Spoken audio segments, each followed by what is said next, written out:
जम्मू के आरिसपुरा, परगवाल और कानाचक में रात भर हुई पाकिस्तान की ओर से फायरिंग। बीएसएफ जवान सुशील शहीद, एक जवान जख्मी। पाकिस्तान ने जम्मू से लगी अंतर्राष्ट्रीय सीमा पर रात 10 बजे के करीब फायरिंग शुरू की। पहले 3 चौकियों को निशाना बनाया गया, उसके बाद 13 पोस्ट पर की गई गोलीबारी। जम्मू के आरिसपुरा में पाकिस्तान ने अंतर्राष्ट्रीय सीमा से सटे गांवों पर दागे मोर्टार और बम। अब्दुलिया गांव में 2 लोगों को लगी गोली। बीएसएफ के मुंहतोड़ जवाब से बौखलाया पाकिस्तान। हरपाल और चारवा में युद्ध विराम तोड़ने का आरोप लगाते हुए एक नागरिक के जख्मी होने का किया दावा। बीएसएफ ने पाकिस्तान को दी चेतावनी, कहा अगर अब किसी जवान पर घात लगाकर हमला किया तो चुकानी होगी भारी कीमत। जम्मू कश्मीर के पुलवामा में अल्पसंख्यक परिवारों के लिए बनाए गए कैंप पर आतंकी हमला। आतंकियों ने पुलिसकर्मियों से हथियार छीनने की कोशिश की। बीएसएफ ने पंजाब के फिरोजपुर में संदिग्धों को पकड़ा। सीमा पार कर आए शख्स की पहचान 35 साल के पाकिस्तानी नागरिक के तौर पर हुई। पाकिस्तान की फायरिंग में शहीद हुए गुरनाम सिंह का आज उनके पैतृक गांव जम्मू के रठाना में अंतिम संस्कार किया जाएगा। जम्मू के रठाना में शहीद गुरनाम के आखिरी दर्शन के लिए उमड़ा पूरा गांव। लोगों ने नम आंखों से किया अपने वीर सपूत को याद। शहीद गुरनाम ने बहन से आखिरी बातचीत में कहा था, गद्दारों को नहीं छोड़ूंगा, चाहे हो जाऊं कुर्बान। 20 अक्टूबर की सुबह गुरनाम सिंह के सिर में गोली लगी थी। 50 घंटे तक वो जिंदगी की जंग लड़ते रहे, लेकिन उन्हें बचाया नहीं जा सका। 20 अक्टूबर को जम्मू के हीरानगर में पाकिस्तानी स्नाइपर्स ने घात लगाकर गुरनाम सिंह को जख्मी कर दिया था, जिसके जवाब में बीएसएफ ने भी 7 पाकिस्तानी रेंजर्स और 1 आतंकी को मार गिराया था। शहीद गुरनाम ने 19 अक्टूबर की रात को हीरानगर में घुसपैठ की बड़ी कोशिश को नाकाम करते हुए 1 आतंकी को मार गिराया था। चाचा शिवपाल भतीजे अखिलेश के बीच वर्चस्व की लड़ाई में टूट गई समाजवादी पार्टी। बस अब औपचारिक ऐलान होना बाकी। लखनऊ में हुई बैठक में अजीत सिंह से बातचीत करते हुए रो पड़े एसपी अध्यक्ष मुलायम सिंह यादव। अखिलेश पर कहा, जो बाप का नहीं हुआ वो बात का क्या होगा। कल शाम लखनऊ में एसपी की बैठक के बाद मुलायम ने दिए बड़ा कदम उठाने के संकेत। मीडिया से कहा, आज कुछ नहीं बोलूंगा, कल ही करूंगा बात।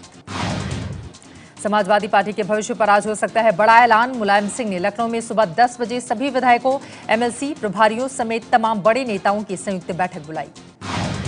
आज लखनऊ में मुलायम सिंह यादव की ओर से बुलाई गई महाबैठक में सीएम अखिलेश यादव भी शामिल होंगे। बड़ा सवाल, क्या इस्तीफे का दाम ठेलेंगे अखिलेश। समाजवादी कुनबे में कल दिन भर मचा रहा घमासान। बदले की कार्रवाई करते हुए चाचा भतीजे एक दूसरे के विकेट गिराने में लगे रहे। सीएम अखिलेश यादव ने चाचा शिवपाल यादव समेत 4 मंत्रियों को किया बर्खास्त। मंत्री ओम प्रकाश सिंह, नारद राय और शादाब फातिमा नपे।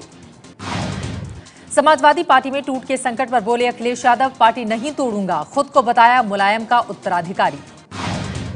शिवपाल पर कार्रवाई के जवाब में मुलायम सिंह ने अपने चचेरे भाई रामगोपाल यादव को 6 साल के लिए पार्टी से निकाला बाहर। अखिलेश का समर्थन कर रहे थे रामगोपाल। शिवपाल यादव का अपने चचेरे भाई रामगोपाल पर बड़ा आरोप, कहा बीजेपी से मिलकर की पार्टी को तोड़ने की साजिश। शिवपाल के आरोपों पर रामगोपाल यादव का पलटवार, कहा नेताजी आसुरी शक्तियों से घिरे हैं, धर्मयुद्ध में अखिलेश का ही दूंगा साथ। अखिलेश यादव ने अंकल अमर सिंह को कहा दलाल, करीबी जयाप्रदा को फिल्म विकास परिषद के उपाध्यक्ष पद से हटाया। यूपी के शहरी विकास मंत्री आजम खान ने बिना नाम लिए अमर सिंह पर साधा निशाना, कहा एक शख्स की वजह से पार्टी का हुआ बहुत नुकसान। समाजवादी पार्टी के झगड़े पर बीजेपी ने मुख्यमंत्री अखिलेश यादव से मांगा इस्तीफा। विधानसभा में बहुमत साबित करने की चुनौती भी दी। यूपी के संभल में अमर सिंह के खिलाफ फूटा अखिलेश समर्थकों का गुस्सा, अमर सिंह का पुतला फूंका। वाराणसी में भी अखिलेश समर्थकों ने अमर सिंह का किया विरोध, दलाल कहकर पुतला जलाया। मेरठ में भी फूंका गया अमर सिंह का पुतला। अखिलेश समर्थकों ने अमर सिंह को पार्टी से निकालने की मांग की। समाजवादी पार्टी में झगड़े पर बीएसपी का बयान, कहा अब नौटंकी पार्टी बनकर रह गई है समाजवादी पार्टी। मुलायम के घर झगड़े पर अपना दल की नेता अनुप्रिया पटेल ने समाजवादी पार्टी को डूबता जहाज कहा। पीएम मोदी आज एक दिन के दौरे पर यूपी के महोबा और वाराणसी जा रहे हैं। महोबा में सिंचाई परियोजना की शुरुआत करेंगे प्रधानमंत्री। महोबा के बाद पीएम अपने संसदीय क्षेत्र वाराणसी जाएंगे, जहां 51,000 करोड़ रुपए की लागत वाली गैस पाइपलाइन योजना समेत कई परियोजनाओं का करेंगे शुभारंभ। केंद्रीय मंत्री गिरिराज सिंह ने हिंदुओं से आबादी बढ़ाने की अपील की, कहा राम भक्त होंगे तभी बनेगा राम मंदिर। मेरठ के जिमखाना मैदान में बीजेपी ने ब्राह्मण महाकुंभ का आयोजन किया। कार्यक्रम में आए मेहमानों को फरसा दिया गया। मेरठ के सरधना में राजपूतों ने की आरक्षण की मांग को लेकर महापंचायत। राजस्थान, दिल्ली और हरियाणा से सैकड़ों लोग पहुंचे। केजरीवाल ने लुधियाना में पीएम मोदी पर साधा निशाना, कहा पंजाब चुनाव में प्रधानमंत्री को नानी याद दिला देंगे।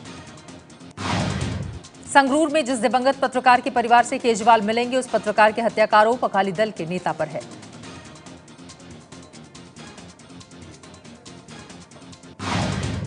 दिल्ली के सीएम केजरीवाल के पंजाब दौरे का आज दूसरा दिन। संगरूर में दिवंगत पत्रकार के परिवार से करेंगे मुलाकात। पंजाब दौरे के पहले दिन केजरीवाल ने लुधियाना में ट्रेड मैनिफेस्टो जारी किया। कांग्रेस की महिला कार्यकर्ताओं ने उन्हें दिखाए काले झंडे।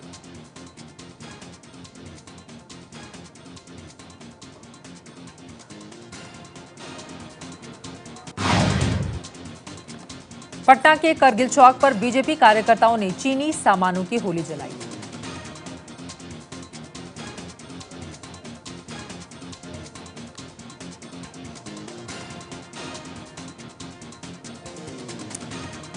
दिल्ली में अवैध कसीनो पर छापेमारी की गई है। कई लोगों की गिरफ्तारी भी हुई है।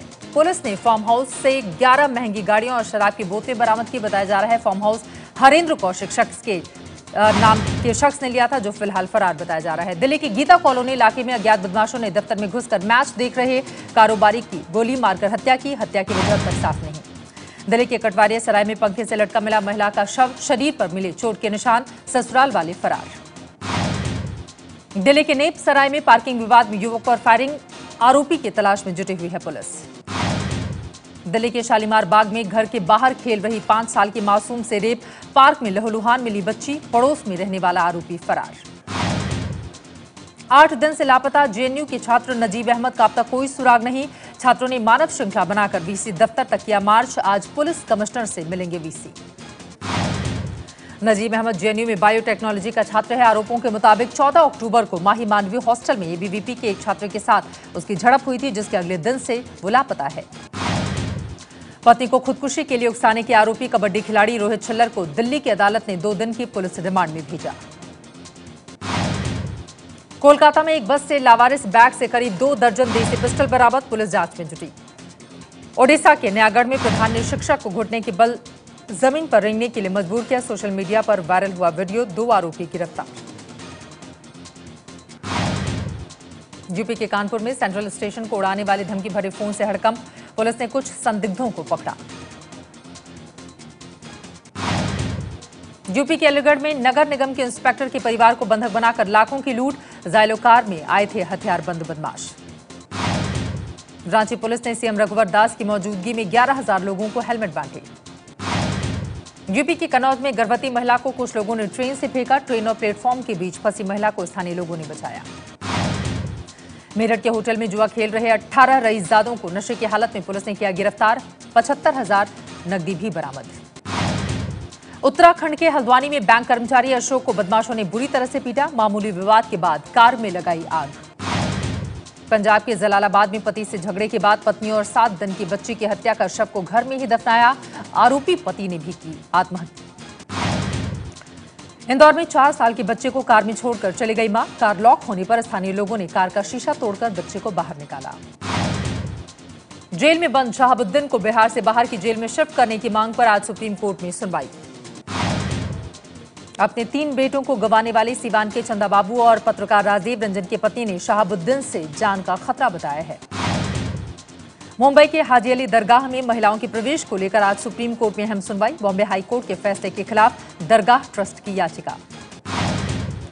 3 साल से रेप के आरोप में जोधपुर की जेल में बंद आसाराम की जमानत पर आज सुप्रीम कोर्ट में फैसला संभव। आसाराम ने खराब स्वास्थ्य का दिया है हवाला। पीएम मोदी की अपील के बाद खादी की बिक्री में भारी उछाल। दिल्ली की एक दुकान में 22 अक्टूबर को बिका 1 करोड़ 8 लाख का माल।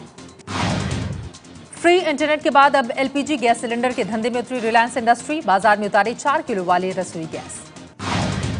रिलायंस जियो अब फ्री में दे सकेगी लाइफ टाइम कॉलिंग की सुविधा। ट्राई ने प्रस्ताव को दी मंजूरी। चीन की कंपनी शाओमी कल कवर्ड डिस्प्ले वाला MI Note 2 स्मार्टफोन लॉन्च करेगी।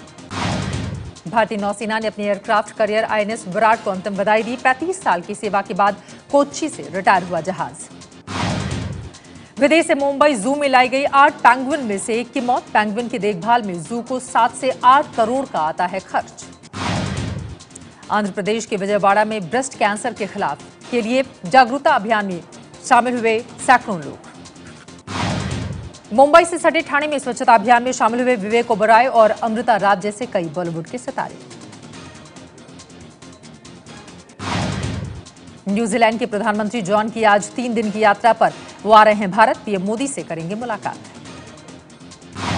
कैरिबियाई देश हैती में जेल तोड़कर भागे 100 कैदी, एक गार्ड की हत्या की, दूसरा गंभीर रूप से घायल। अमेरिका की कैलिफोर्निया में ट्रक से टकराई टूरिस्ट बस, 13 लोगों की मौत। जापान की सेल्फ डिफेंस फोर्स ने साइतामा में तोप के साथ परेड कर दिखाया दम। परेड में मौजूद रहे प्रधानमंत्री शिंजो आबे। चीन के गुइझाओ में विश्व बेस जंपिंग प्रतियोगिता का आयोजन, फ्रांस के स्काई डाइवर डैमियन डेकमैन ने जीता खिताब। चीन के जांगझाओ में ड्रैगन बोट विश्व कप का आयोजन, दुनिया भर की 11 टीमों को हराकर मेजबान ने जीते सभी खिताब। 4 साल की रूसी बच्ची ने इंटरनेट पर मचाई सनसनी, टैलेंट शो में 7 भाषा बोलकर दुनिया को चौंकाया। रूस में 2017 के कैलेंडर में दिखे राष्ट्रपति पुतिन, कैलेंडर में पुतिन के हर हुनर का है चित्रण।